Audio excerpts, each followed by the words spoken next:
10 साल 7 वजीर आज़म और बरतानिया फिर एक नए सियासी बहरान के दरवाजे पर खड़ा है।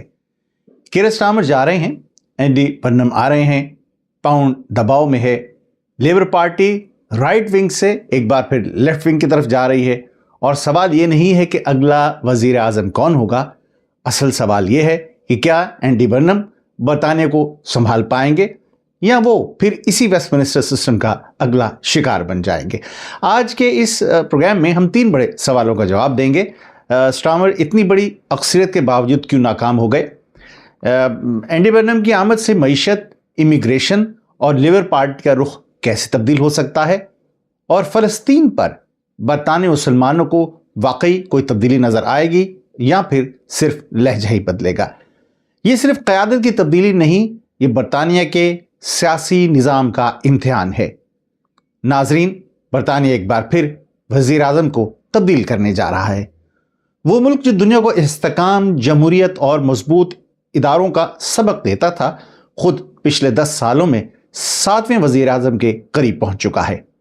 David Cameron, Theresa May, Boris Johnson, Liz Truss, Rishi Sunak, Keir Starmer और अब एंडी बर्नम, ये सिर्फ एक नामों की फहरिस्त नहीं है, ये मुल्क के मुसलसल सियासी अदम इस्तेहकाम की कहानी है।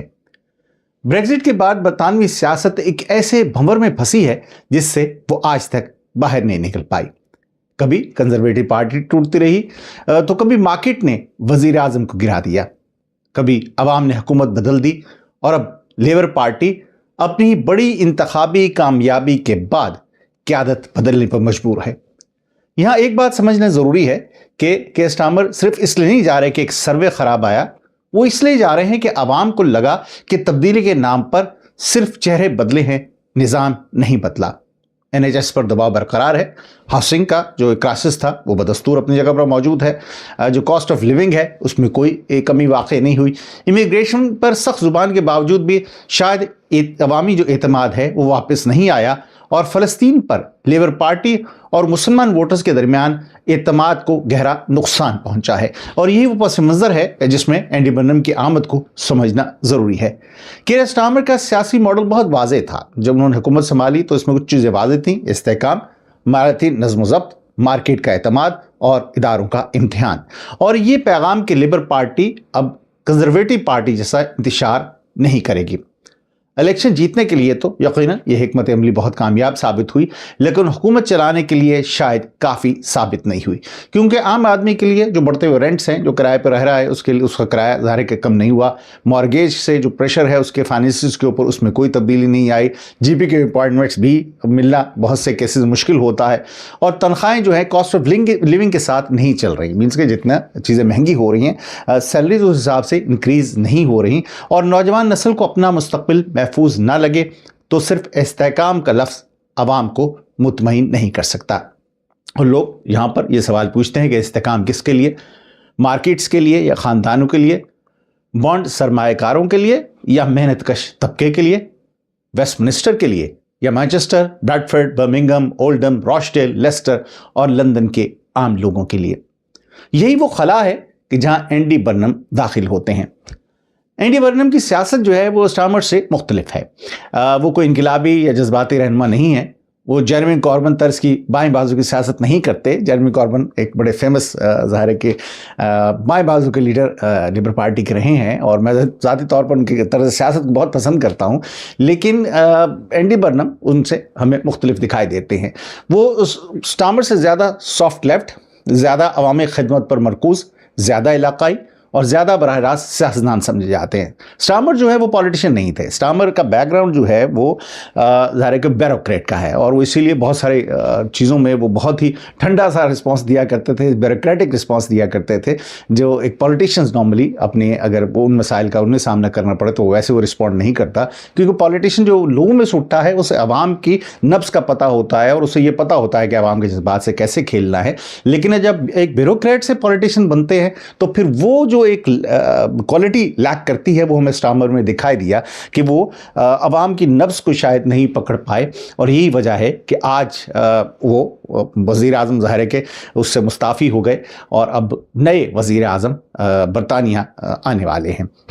वो वेस्टमिनिस्टर की जो चमकदार ज़ुबान है वो कम बोलते हैं, मैं एंडी बर्नम की बात कर रहा हूँ, और मैनचेस्टर की जो एक इलाका या ज़मीनी ज़ुबान है वो ज़्यादा बोलते हैं। एक वक्त था कि जब अच्छी इंग्लिश, यानी कि जिसे हम क्वींस इंग्लिश कहते हैं, जो वेस्टमिनिस्टर या उसके इर्द गिर्द बोली जाती है, तो वो बोलना एक निशानी होता था कि आप आला तबके से ताल्लुक़ रखते हैं। लेकिन फिर ऐसे सियासतदानों का दौर आया जो मकामी जो स्लैंग है या जो इलाकाई डायलेक्ट है इंग्लिश का, वो उसमें बात करते हैं, और वो उस पर अपने आप को एक प्राउड फील करते हैं इस बात के ऊपर कि उनका ताल्लुक नॉर्थ से या शेफील्ड से या किसी भी उस खित्ते से है जहाँ पर एक डिफरेंट डायलेक्ट है, जो कि वो उस तरह का शायद साफ सुथरा डायलेक्ट ना हो जैसा कि वेस्टमिनिस्टर में है, लेकिन यही उनका खासा है। सो एंडी बर्नम में भी हमें ये चीज़ नज़र आती है कि वो अपने आप को ये फील देते हैं लोगों को कि वो लोगों से टच हैं, ज़मीन से टच हैं, और उनकी मकबूलियत है कि वो लोगों को ये एहसास दिलाती है कि वो सिस्टम के अंदर रहते हुए भी सिस्टम से लड़ सकते हैं। कोविड के दौरान ग्रेटर मैनचेस्टर के लिए उनकी लड़ाई ने उन्हें एक कौमी शनाख्त दे दी। वो बार बार कहते रहे कि बरतानिया सिर्फ लंदन नहीं है, और यही बात बहुत अहम है क्योंकि बरतानिया का बहरान सिर्फ लेबर या कंजर्वेटिव पार्टी का बहरान नहीं है, ये लंदन मरकूज सियासत का बहरान है। फाइनेंस, टेक मुलाजमतें, महंगी इमलाक, आलमी पैसा, और दूसरी तरफ शुमाल, मिडलैंड्स, वेल्स, स्कॉटलैंड और साहिली कस्बे हैं। कमज़ोर ट्रांसपोर्ट है, महंगी हाउसिंग है, गैर महफूज मुलाजमतें हैं और बंद हाई स्ट्रीट्स हैं। और वो कम्युनिटीज़ जो समझती हैं कि वेस्टमिनिस्टर उन्हें सिर्फ इलेक्शन के वक्त याद करता है, एंडी बर्नम इसे दूसरे बरताने की आवाज़ बनकर आ रहे हैं। लेकिन सवाल यह है कि क्या मैनचेस्टर का मॉडल पूरे यूनाइटेड किंगडम को चला सकता है? क्या ये क़यादत मुकाबला है या सियासी ताजपोशी है, यानी मुकाबला या ताजपोशी? अगर वेस्टमिनिस्टर जैसे मुमकिना चैलेंजर पीछे हट जाते हैं और बर्नम के लिए रास्ता तकरीबन साफ हो जाता है, क्योंकि लेबर पार्टी के जो लीडरशिप के लिए अब नए लीडर का ज़ाहिर इंतखाब होना था। एंडी बर्नम अपने ग्रेटर मैनचेस्टर के मेयर के हैसियत से भी काम कर रहे थे, सो वो उस एक मुमताज़ पोजीशन को छोड़कर उन्होंने MP का इलेक्शन लड़ा। फौरी तौर पर उनके लिए सीट खाली की गई और MP का इलेक्शन लड़के अब वो पार्लियामेंट में आए हैं, और ये उम्मीद की जा रही थी कि शायद कोई और कंटेंडर भी हो जो चाहे कि वो लेबर पार्टी का सरबराह बने, क्योंकि जो भी लेबर पार्टी का सरबराह होगा वो अगला प्राइम मिनिस्टर होगा। लेकिन आज ये बात वाज़ेह हो गई कि उनके मुकाबले पर कोई सामने नहीं आ रहा, तो फिर लेबर इसे यकीनन इत्तेहाद कहेगी और अपोजिशन इसे ताजपोशी कहेगी। मार्केट्स जो हैं वो इसे कलील मुद्दती इस्तेहकाम समझ सकती हैं, लेकिन अवाम पूछ सकते हैं कि हमने वोट किस मंशूर पर दिया था, हमने वज़ीर आज़म किस सिमत के लिए कबूल किया था, और बग़ैर आम इलेक्शन के नया लीडर नई तरजीहात के साथ क्यों आ रहा है। बरतानवी सिस्टम में अवाम वज़ीर आज़म को बराह रास्त मुंतखब नहीं करते हैं, और अवाम की अरकान पार्लियामेंट को मुंतखब करती है, जैसे कि हमारे साउथ ईस्ट एशिया में है, जो हमारी पहली जो कॉलोनीज़ थी, ब्रिटिश कॉलोनीज़, इंडिया, पाकिस्तान, जहाँ पर जो तर्ज़ हुकूमत है वही सिस्टम ज़ाहिर है कि मदरफ ऑल पार्लियामेंट से बरतानी पार्लियामेंट को कहा जाता है। सो अवाम जो है वो अरकान पार्लियामेंट को मुंतखब करते हैं, जिस पार्टी के पास अक्सरियत हो उसी पार्टी का लीडर वज़ीर आज़म बन जाता है। इसलिए कानूनी तौर पर आम इलेक्शन ज़रूरी नहीं है, यानी कि नए वज़ीर आज़म के लिए ज़रूरी नहीं कि आप असम्बली डिज़ोल्व करें दैन नया प्राइम मिनिस्टर इलेक्ट होगा, वही मेंबर पार्लियामेंट अपने में से किसी एक शख्स को वज़ीर आज़म के लिए सिलेक्ट कर सकते हैं। सो अवामी एहसास जो है वो एक दूसरी बात है, कानून जो है वो एक दूसरी चीज़ है। अगर बर्नम डिलीवर कर जाते हैं, नताइज दे देते हैं, तो लोग फिर उन्हें कबूल कर लेंगे। असल बात तो ये है कि अवाम जो चाहते हैं अगर वो उन्हें मिल रहा है तो फिर ज़ाहिर है कि उनके लिए वो कोई भी चेहरा काबिल कबूल है। लेकिन वो भी जद्दोजहद करते हैं, इस मामले में डिलीवर नहीं कर पाते, तो रिफॉर्म यूके और कंजर्वेटिव यही कहेंगे कि मैंडेट भी नहीं है, ना इनके पास कोई डायरेक्शन है, कोई कंट्रोल नहीं है। अब उनको पे ज़्यादा प्रेशर और बढ़ जाएगा। अब मईशत की तरफ आते हैं। बरतानिया की मईशत का हाल कोई बहुत अच्छा नहीं है। स्टार्मर के इस्तीफे ऐलान के बाद पाउंड जो है दबाव में आया, पाउंड की कदर कम हो गई, मार्केट्स थोड़ी नीचे रहीं, लेकिन ये लिज ट्रस जैसा खौफ नहीं था। ये बहुत अहम फ़र्क था। पाउंड गिरा मगर टूटा नहीं, कीमत में कमी आई, लेकिन बिल्कुल वो मामला हद से बाहर नहीं हो गए। मार्केट्स परेशान हुई लेकिन इन्वेस्टर भागे नहीं।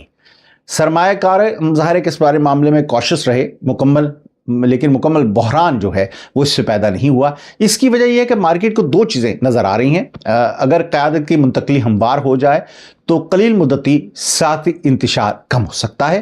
सेकेंडली, बर्नम ने इशारा दिया कि वो मालियाती असूलों को मुकम्मल तौर पर नहीं तोड़ेंगे, लेकिन इसका मतलब यही नहीं है कि ख़तरा ख़त्म हो गया। मार्केट्स अभी इंतज़ार कर रही हैं, वो पूछ रही हैं कि बर्नम की मुआशी टीम जो है वो कौन होगी, चांसलर कौन होगा, अहम सवाल है, क्योंकि प्राइम मिनिस्टर के बाद बरतानिया में चांसलर जो है, चांसलर एक्सचेकर यानी कि जैसे आप वज़ीर ख़जाना कह सकते हैं हमारे मुल्कों की तरह, वो कौन होगा। एक वो सबसे ताकतवर शख्सियत होता है। 10 डाउनिंग स्ट्रीट बरतानवी वज़ीर-ए-आज़म की रिहाइशगाह है, उससे बिल्कुल मुतसिल नेक्स्ट 11 डाउनिंग स्ट्रीट है।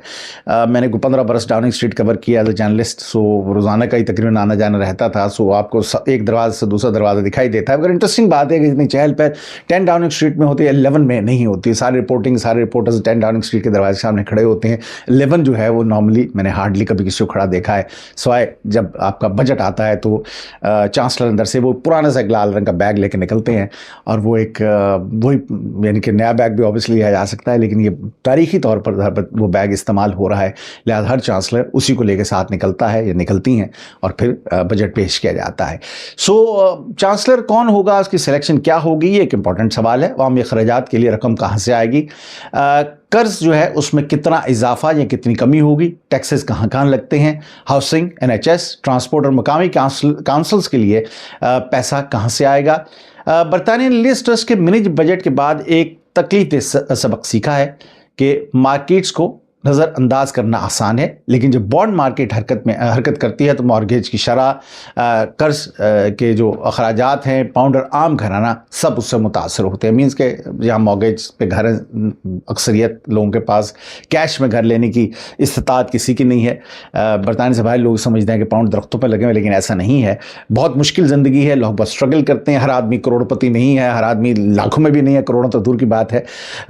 आम जो अक्सरियत है वो मिडिल क्लास की है, और जो मिडिल क्लास हैं वो ज़ाहिर है कि डे टू डे वाली सिचुएशन है, वो अपना दिन गुजारते हैं। ये नहीं है कि सबके पास बहुत ज़्यादा पैसे हैं। वो अलग बात है जब इंडिया, पाकिस्तान, बांग्लादेश या कहीं भी जाते हैं, क्योंकि यहाँ की करेंसी ज़रा तगड़ी है, तो वहाँ जाके जब आप थोड़े से पैसे भी खर्चते हैं तो वहाँ बहुत ज़्यादा इंप्रेशन पड़ता है कि जो बहुत खाते पीते हैं, लेकिन हक़ाइक़ इससे बहुत मुख्तलिफ है। आम लोगों की मैं बात कर रहा हूँ, बाज़ जो खाते पीते हैं जिनको अल्लाह ने दिया है वो एक अलग बात है। सो असल मैं समझता हूँ कि एंडी बर्नम का असल इम्तिहान जो है वो तकारीर नहीं है, बहुत अच्छी तकरीर करते हैं वो, लेकिन उनकी साख होगी। वो ये कह सकते हैं कि बरतानिया जो ज़रूरी सरमायाकारी है वो ज़रूर करेगा।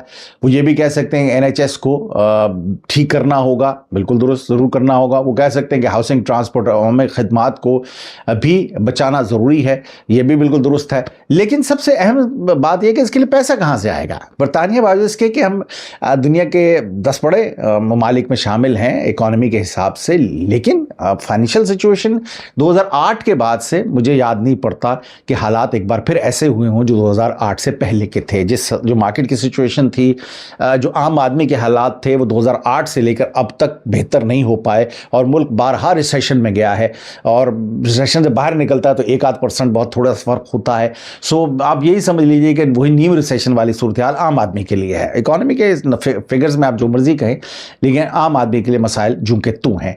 अगर टैक्सेस बढ़ते हैं तो मिडिल क्लास नाराज़ होगी, अगर कर्ज पे ज़ाहिर है कि कॉस्ट ऑफ लोन बढ़ जाती है तो मार्केट्स परेशान होती हैं, अगर अखराजात कम करने पड़ेंगे तो फिर लेबर वोटर्स जो है वो मायूस होंगे, अगर इमिग्रेशन सख्त करते हैं तो NHS, केयर सेक्टर और यूनिवर्सिटीज़ दबाव में आती हैं, क्योंकि NHS में ज़्यादातर डॉक्टर्स, बहुत ज़्यादा डॉक्टर्स बल्कि एशियन हैं।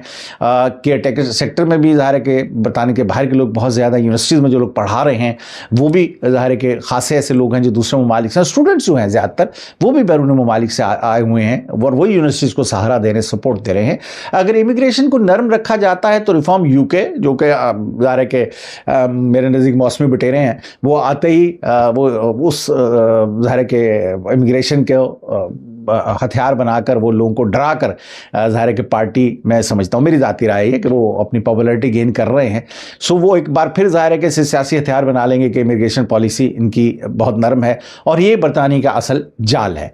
अगर यहाँ नाइजल फराज और रिफॉर्म UK को हम नज़रअंदाज नहीं कर सकते, क्योंकि रिफॉर्म UK का पैगाम एक सादा है कि वेस्टमिंस्टर नाकाम हुआ, इमिग्रेशन कंट्रोल से बाहर है, ये वो कहते फिर रहे हैं, जो उनका एक वर्जन है। टैक्सेस बहुत ज़्यादा हैं, अवामी खिदमात जो हैं देने वाले इदारे बिल्कुल नाकाम हो चुके हैं और टूट फूट का शिकार हैं, और तमाम जो मेन स्ट्रीम पार्टीज़ हैं वो एक जैसी हैं। ये पैगाम उनकी जानिब से आ रहा है। ये पैगाम ख़तरनाक इसलिए है कि ये पेचीदा मसाइल का सादा जवाब देता है।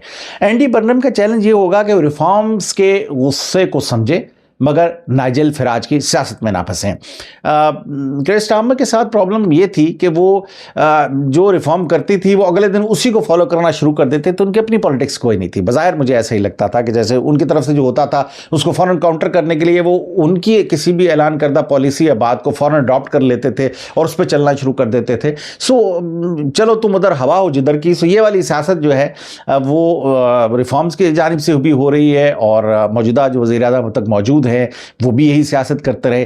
اینڈی برنم کے لیے یہ چیلنج ہوگا کہ وہ اس سیاست سے نکلیں گے جہاں پر آپ کسی کا سیاسی جو بھی وہ ایک موقف ہے وہ دیکھ کر آپ اپنی پالیسیاں بنائیں، بلکہ آپ کو اپنی پالیسی خود سے بنانی پڑے گی۔ اگر برنم صرف بائیں بازو کے اخراجات کے وعدے کرتے ہیں تو مارکیٹس پریشان ہو جائیں گی، اور اگر وہ سٹارمر سرز پر احتیاط اختیار کرتے ہیں کہ رسپانس ہی بڑا لیٹ آیا تو پھر ووٹرز کہیں گے کہ جناب تبدیلی کہاں ہوئی، آپ میں کیا فرق ہے؟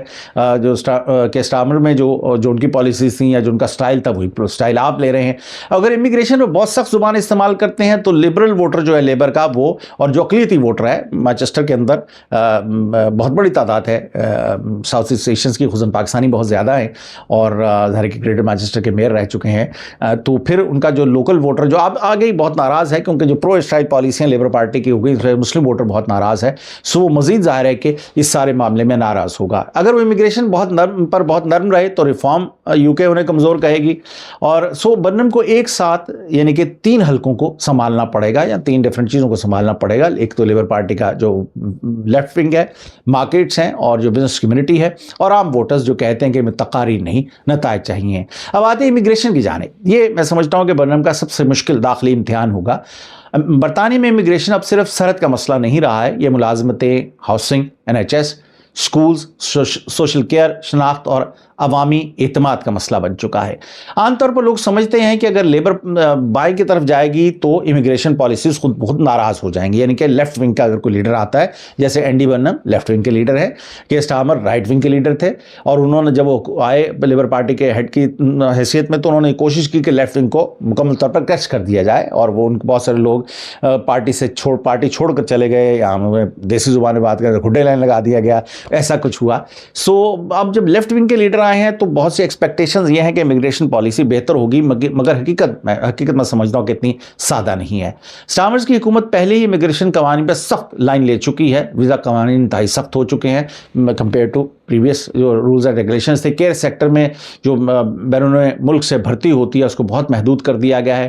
جو پرمنٹ ریزیڈنسی ہے یہاں پر اس کے قوانین پر بھی سخت ظاہر کے قوانین اس کے لیے بنا دی گئے ہیں، اور مستقل جو رہائش ہے یا یہاں پر امیگریشن سٹیٹس ہے اس کو جیسے نیشنلٹی ملتی ہے اس کی اہلیت کی مدت کو بڑھانے کی بات بھی ہوئی ہے۔ اب سوال یہ ہے کہ برنم کیا کریں گے؟ میرے خیال میں برنم امیگریشن کو کھلی امیگریشن پالیسی نہیں بنائیں گے۔ وہ جانتے ہیں کہ ریڈ وال اور ورکنگ کلاس ووٹرز امیگریشن پر کنٹرول چاہتے ہیں۔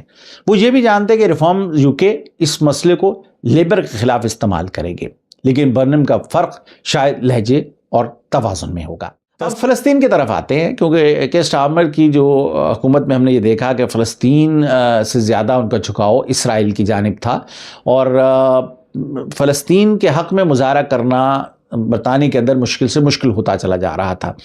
یہ برطانوی مسلمانوں کے لیے میں سمجھتا ہوں کہ فلسطین کا مسئلہ جو ہے صرف خارجہ پالیسی نہیں ہے، یہ انصاف، انسانیت، نسل پرستی، اسلام فوبیا، شہری آزادیوں اور دورے معیارات کا مسئلہ ہے۔ کیئر سٹارمر کی قیادت کے دوران بہت سے مسلمان ووٹرز کو یہ محسوس ہوا کہ لیبر پارٹی نے غزہ پر جو رد عمل تھا اخلاقی طور پر بنتا تھا وہ نہیں دکھایا۔ حکومت نے کچھ اقدامات لیے کہ اسرائیل کے ساتھ تجارتی بات چیت کو روک دیا گیا، کچھ ہتھیاروں کے برآمدی لائسنسز کو معطل کیا گیا، اسرائیلی دائیں بازوں کے وزراء پر کچھ پابندیاں لگی، فلسطینی ریاست تسلیم کرنے کی بات آگے بڑھی، لیکن سیاست صرف سرکاری بیانات سے نہیں چلتی، سیاست اعتماد سے چلتی ہے۔ اور مسلمان ووٹرز کا سوال یہ ہے کہ جب غزہ میں بچے مر رہے ہیں، ہسپتال تباہ ہو رہے ہیں، امداد رک رہی ہے، اور پوری دنیا میں لوگ سڑکوں پر تھے، تو برطانیہ کی حکومت کی آواز اتنی محتاط کیوں تھی؟ کیوں ایسا لگا کہ الفاظ بہت احتیاط سے نپے تلے تھے، مگر درد کو وہ اخلاقی وزن نہیں دیا گیا جو دیا جانا تھا۔ یہاں برنم کا معاملہ بڑا دلچسپ ہے۔ ایک طرف تو لیبر پارٹی کے سینئر شخصیات میں شامل ہیں جنہوں نے غزہ میں جنگ بندی اور فلسطین ریاست کے حق میں زیادہ واضح زبان استعمال کی، دوسری طرف کوئی انقلابی اینٹی اسرائیلی سیاستدان نہیں ہے۔ یہ میں ایک آپ کو انٹرسٹنگ بات بتاؤں، انہوں نے اسرائیل کے اقدامات کو نسل کشی کہنے سے احتیاط برتی۔ ان کا ماضی بھی ایسا نہیں ہے کہ انہیں سادہ الفاظ میں فلسطینی حامی کہا جائے یا پھر فلسطین کا ہمدرد کہا جائے۔ ایک پرانی ویڈیو سامنے آئی تھی جس میں وہ کہہ رہے تھے کہ اگر وہ وزیر اعظم بنے تو اسرائیل ان کا پہلا غیر ملکی دورہ ہوگا۔ اس لیے برنم پر تجزیہ کرتے ہوئے میں سمجھتا ہوں مبالغہ آرائی نہیں کرنی چاہیے، یہ کہنا درست نہیں ہوگا کہ وہ آئیں گے تو برطانوی جو خارجہ پالیسی ہے اس کا رخ مکمل طور پر بدل جائے گا، اور یہ بھی درست نہیں کہ واشنگٹن سے جو اسٹریٹجک فاصلہ ہے وہ پیدا ہو جائے گا ان کے آنے سے، اور یہ بھی ضمانت نہیں دی جا سکتی کہ اسرائیل پر فوری طور پر اقتصادی پابندیاں لگائیں گے۔ زیادہ حقیقت پسندانہ بات یہ ہے کہ برنم کے تحت برطانیہ کی زبان شاید کم یک طرفہ ہو، فلسطینی ریاست کے سلسلے میں دباؤ اسرائیل پہ بڑھ سکتا ہے، اور بین الاقوامی قانون کی زبان زیادہ مضبوط ہو سکتی ہے۔ غزہ اور مغربی کنارے پر جو اخلاقی لہجہ ہے وہ تبدیل ہو سکتا ہے، لیکن برطانیہ، اسرائیل اور امریکہ کا اسٹریٹجک اتحاد راتوں رات نہیں ٹوٹے گا، اور یہی حقیقت ہے۔ برطانیہ خطرناک لمحے پر کھڑا ہے۔ ایک طرف مارکیٹس ہیں جو مالیاتی نظارت مانگتی ہیں، دوسری طرف عوام ہے جو ریلیف مانگتی ہے، ایک طرف لیبر پارٹی ہے جو اتحاد مانگتی ہے، دوسرے ووٹرز ہیں جو ایمانداری مانگتے ہیں۔ ایک طرف ریفارم یوکے کا دباؤ ہے اور دوسری طرف جو کثیر نسل برطانیہ کا مستقبل ہے۔ ایک طرف امیگریشن کا خوف ہے تو دوسری طرف مہاجر کمیونٹیز کا کردار ہے۔ ایک طرف اسرائیل کے ساتھ روایتی خارجہ پالیسی اتحاد ہے، دوسری طرف فلسطین پر انصاف کا سوال ہے۔ ایک طرف ویسٹ منسٹر کا پرانا ماڈل ہے اور دوسری طرف مانچسٹر ماڈل کی امید ہے۔ اینڈی برنم وزیر اعظم بنتے ہیں تو صرف کیئر سٹارمر کی جگہ نہیں لیں گے، وہ ایک ٹوٹے ہوئے جو سیاسی ایک چکر ہے اس کے مرکز میں آ جائیں گے جو بھنور بنا ہوا ہے اس وقت۔ اور سوال یہ نہیں ہے کہ وہ بائیں بازو کی سیاست کریں گے یا دائیں بازو کی، سوال یہ ہے کہ کیا وہ قابل اعتماد ہیں اور کیا وہ ڈیلیور کر پائیں گے، اور کیا وہ سب کچھ وہ دے سکتے ہیں جس کی ووٹرز اور مارکیٹس ان سے امید کر رہے ہیں، اور کیا مسلمانوں کا اعتماد واپس آئے گا لیبر پارٹی پر کہ نہیں۔ ایک سنجیدہ قومی جو اصلاحاتی منصوبہ ہے وہ چاہیے ہے، اور جو وہ دے پائیں گے یا نہیں دے پائیں گے یہ بہت جلد ہمیں پتہ چل جائے گا۔ یہ تھا میرا آج کا پروگرام۔ میں ہوں فرحان اسلم، برطانیہ سے میں یہ پروگرام آپ کی خدمت پیش کر رہا تھا۔ گزشتہ 30 برس سے میں صحافت کے شعبے سے وابستہ ہوں۔ میرے بارے میں جاننا چاہیں تو میری ویب سائٹ farhanaslam.com پہ تشریف لے جائیے۔ زندگی رہی تو بہت جلد ایک نئے پروگرام کے ساتھ آپ کی خدمت میں حاضر ہوں گا۔ مجھے اجازت دیجیے گا۔ فی امان اللہ۔